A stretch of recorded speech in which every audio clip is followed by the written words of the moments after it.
All right, light on the topics today. Again, I'm not just gonna make something up because we're light on the topics. We're light on the topics. So we get to the questions. Carlos Rosales: should the NFL be worried about the recent early retirement of the handful of players around the league if it wants to keep adding regular season games in the future? Who's retired early? Have I missed something? I remember back when Chris Borland retired after 1 year with the 49ers due to concerns about concussions. And that became oh no, that's the canary in the coal mine. All these players are going to retire early. And for a while, like anytime anybody would retire under the age of 35, there's another one. There's another one retiring early. Oh no. Come on. The supply of willing participants in the game of professional football dwarfs the number of spots available. So if guys are going to retire early, there's still going to be players. I don't know of any current rash of players retiring early. A lot of times a guy retires because he knows he's not going to make the kind of money he's used to making. And then you'll have the retirement that comes like a year or two after the player hasn't been signed by anyone. That's the Bruce Willis in The Sixth Sense retirement. That's the last guy to realize he's already been retired. So, you know my metaphor. Football team is a machine made up of interchangeable parts, and those parts will be changed. It's just a question of when and how. Retirement, put the part out, new part in. Trade, take the part out, new part in. Cut, hey, we have a part out there that is newer and cheaper and just as good. Let's take out the more expensive part and put the younger and cheaper part in. There's a dehumanization to the process. And I've said this before, anytime I've been in a team facility, and I've been in a few over the years, they let me in. I sneak past the guard. And you see the room that has the lists. You got the depth chart, current team, and then you've got the list of guys you'll call when you have needs for every position. And they're just pieces of a puzzle, interchangeable parts in that giant football machine. So early retirement, late retirement, any retirement, piece goes out, new piece goes in. That's the way it's always been.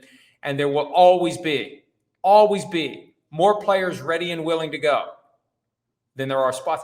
There's 8 teams fully staffed of UFL franchises. Any of those guys would leap at the opportunity to make it to an NFL 53-man roster. They're signing whenever they can to a 90-man roster just for the chance to compete, to go from 90 to 53. Supply, demand, not an issue, and I doubt that it ever will be. Next question, while not sending a message to Dion or Shedeur, could the draft slide have been about sending a message to college players who, flush with NIL money, may not want to cooperate with the current draft structure in the future? I don't think so. I think it's a byproduct of the current NIL structure. And I think there's a lot of factors that went into it. But ultimately, as I said a little while ago, Shedeur Sanders did not take the process seriously. Dion apparently didn't either. He didn't have to. Dion was a rare talent. Dion was going to be a top 5 pick no matter what. Look at that class in 1989. Troy Aikman, Barry Sanders, Derek Thomas, Deion Sanders, Tony Mandarich. Which doesn't belong and why? What? 4 Hall of Famers out of the top 5 and a Hall of Fame all-time bust in the top 5 in 1989. Poor Packers. They got the short straw there. They took Mandarich. Oh, well.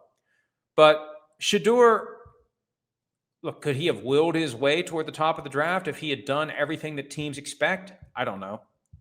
He would have been higher than number 144. You can only get away with being nonchalant and lackadaisical about the pre-draft process if you are an unquestioned talent that a team will pounce on, because so much of it is, and Chris and I talk about this probably every year, so much of it is CYA. It's why the teams obsess over the measurables. You want to be able to say when a guy busts, well, he ran a 4.42 40, or he did this, he did that. We had no reason to think he might be a bust. When you start going beyond the boundaries of what's normal, you put more pressure on yourself for the guy to not be a bust. And if Shedeur Sanders ends up being a bust, if you take him high, the argument's going to be, well, you should have known. Like, look, he was just kind of chill about the whole process. And wasn't prepared, allegedly, for these meetings, gets a pack of plays, and gets put up on the whiteboard and doesn't know what to do because he hasn't put any time into it. Meanwhile, the other guys who are trying to be drafted as high as they can be at quarterback were. I think it's that simple. I don't think it's any type of a message to college players generally, other than this.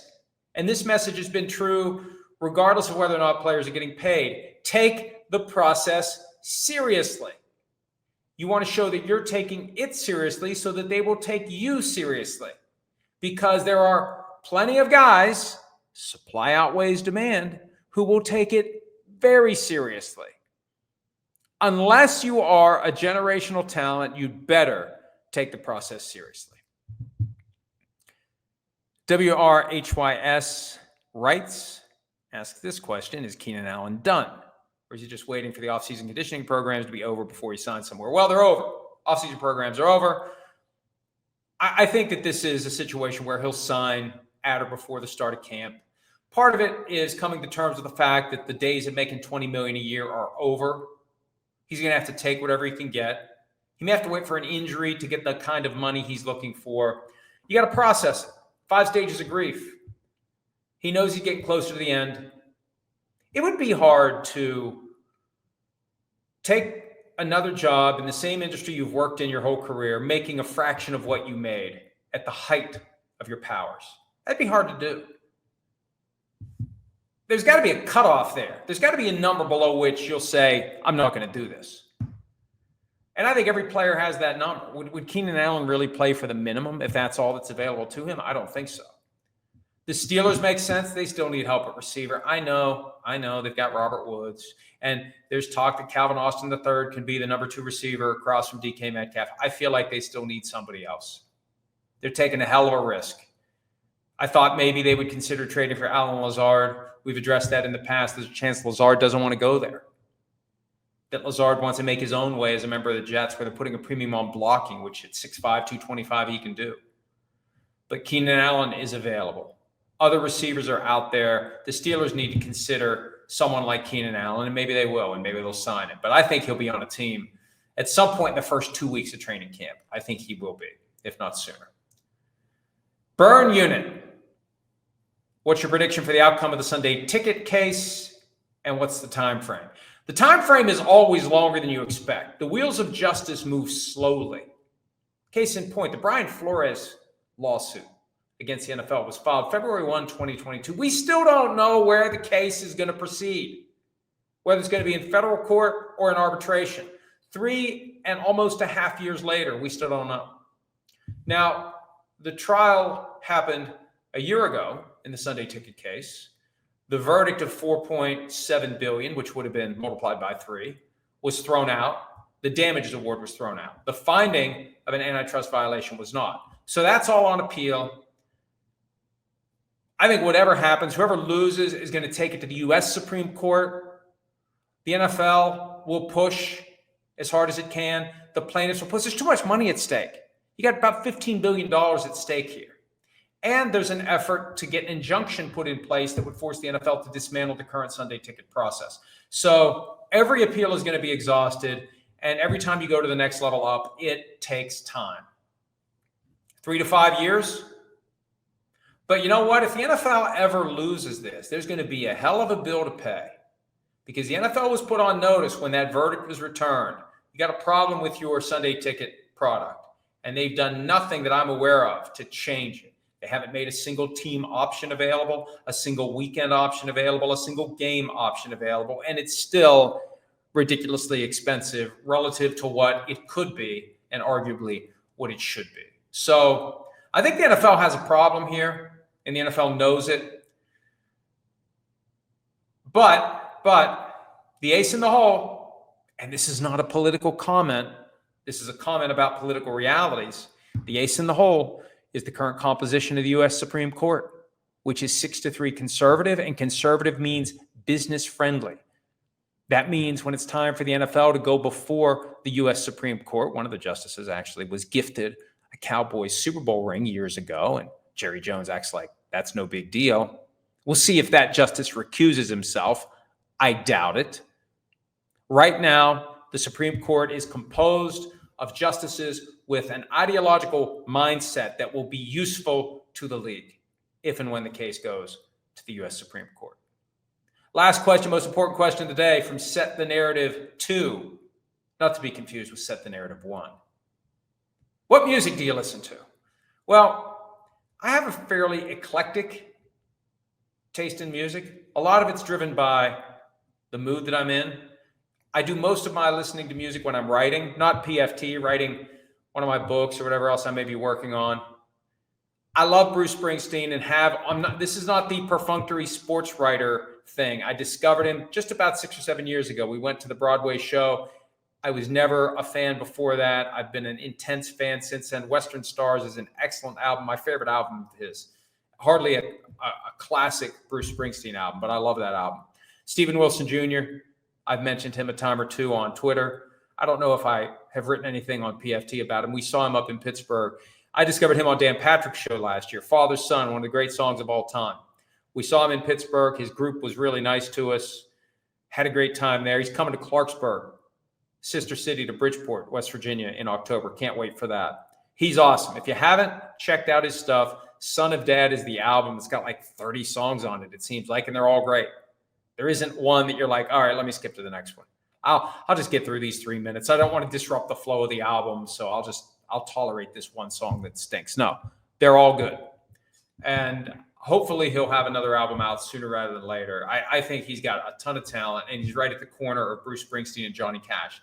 I like listening to Johnny Cash if I'm in the mood for Johnny Cash. I like listening to some music from the 80s. I was into like kind of the new wavy stuff back in the 80s. I like listening to that if I'm in the mood for it. It all comes down to what mood I'm in. I listen to less and less Kiss, though. I'm really sour on Kiss. I got a lot of great – Matt Casey got me for Christmas or birthday one year these awesome Kiss coasters that are the covers of like their first dozen albums. So I see them every time I go down to my bar. And out of habit, there's one specific one that I use. I was using the cover of Rock and Roll Over as my personal coaster when I was working. I switched it out to the cover of Kiss Alive, the first album I ever bought and loved in 1975, 76 timeframe. But that last concert that they had with the announcement that they're going to have some sort of an Avatar show, and that's it. I'm out. 50 years is enough for me. You know, I defended them during the days when people said they have nothing to do with making music. They're all about making money. You know, it was a great show. It was fun. I've seen them 9 or 10 times. I'm out. I reached my lifetime limit. Lifetime limit of fireworks. Lifetime limit of graduation ceremonies. Lifetime limit of Kiss. Sorry, guys. Sorry. You lost me with the avatars. All right. That's it for this Friday edition of PFT PM. We did the Tracksuit Friday at Satrial's, run PFT gear. Got to do that every Friday. We'll see you on Monday. All new edition of PFT PM. Surely there will be some news from over the weekend. Hopefully the news will not involve more speeding tickets for Shadur Sanders, but time will tell. Have a great weekend. Check us out around the clock at ProFootballTalk.com. See you back here on Monday. Hi, it's Mike Florio. Thanks for watching PFT on YouTube. Hit subscribe for the latest news and analysis from Pro Football Talk.